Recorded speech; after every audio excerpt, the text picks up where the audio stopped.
rappelle qu'on a en face de nous une très bonne équipe du Soudan. C'est pas la même qu'on avait reçue il y a 2 ans quand il fallait les battre pour se qualifier à la CAN en Côte d'Ivoire. Croyez-moi, c'est une très très belle équipe. On a une bonne équipe également, donc ça va être un bon match de football. On sait que demain, il va falloir avoir le ballon pour pouvoir gagner contre cette équipe du Soudan, qui est une très bonne équipe, qui a perdu simplement 2 fois dans ses qualifications. C'est-à-dire qu'ils ont le même nombre de défaites que nous, et ils ont pris simplement 5 buts. Ils ont même pris un but de moins que nous, parce que nous, on en a pris 6. Donc ça montre la valeur de cette équipe, qui est difficile à manœuvrer. Donc ça sera à nous de trouver les solutions, et on va essayer de les trouver par le jeu, bien sûr. Après, vous connaissez le contexte du stade, vous connaissez le terrain synthétique, et ainsi de suite. Donc, on doit être beaucoup rigoureux dans nos phases d'approche du but pour se mettre dans les meilleures dispositions et créer du football. Maintenant, le résultat demain sera le plus important. Ça sera d'avoir les 3 points et de gagner. On n'a pas des joueurs de seconde zone. Je sais, moi, après, ce qui se passe avant, c'est pas, moi, j'interprète ce que je fais maintenant et ce qu'il faut pour améliorer l'équipe. Moi, c'est ça qui m'intéresse. Aujourd'hui, c'est vrai qu'il y a quelques joueurs qui sont venus nous rejoindre parce qu'on estimait que ça apportait un plus à l'équipe.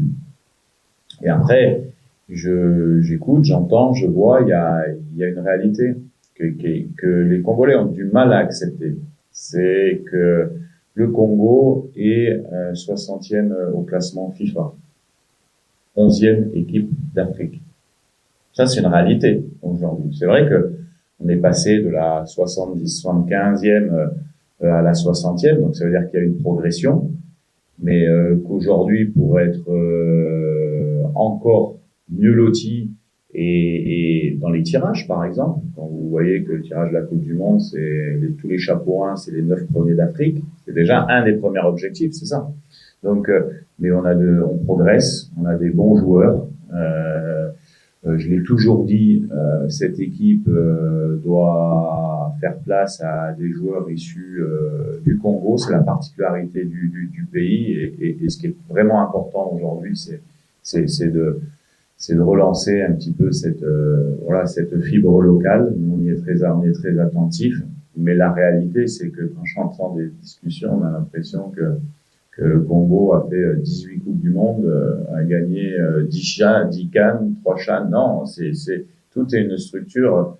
Ça avance. On a le soutien du gouvernement, la fédération avance aussi. Il y a eu des bons résultats au niveau des jeunes, des U20. Les féminines avancent. C'est tout un projet qui avance aussi.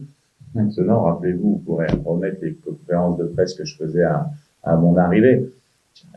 Moi, c'est pas comme ça qu'on va passer de la 75e devant le Sénégal ou le Maroc. Ça se construit, mais par contre, c'est vrai que ça progresse, ça se construit, et on sait tous que voilà, le Congo a de très bons joueurs de football dans son pays, à l'extérieur, et on doit encore progresser pour rendre attractif tout ça. Mais aujourd'hui, on progresse, on a encore notre destin entre nos mains pour la Coupe du Monde.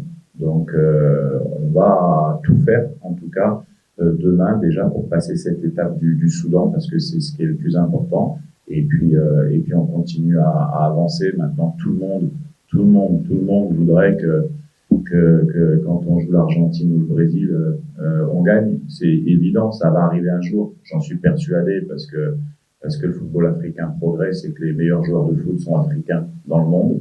Et le temps prendra son temps.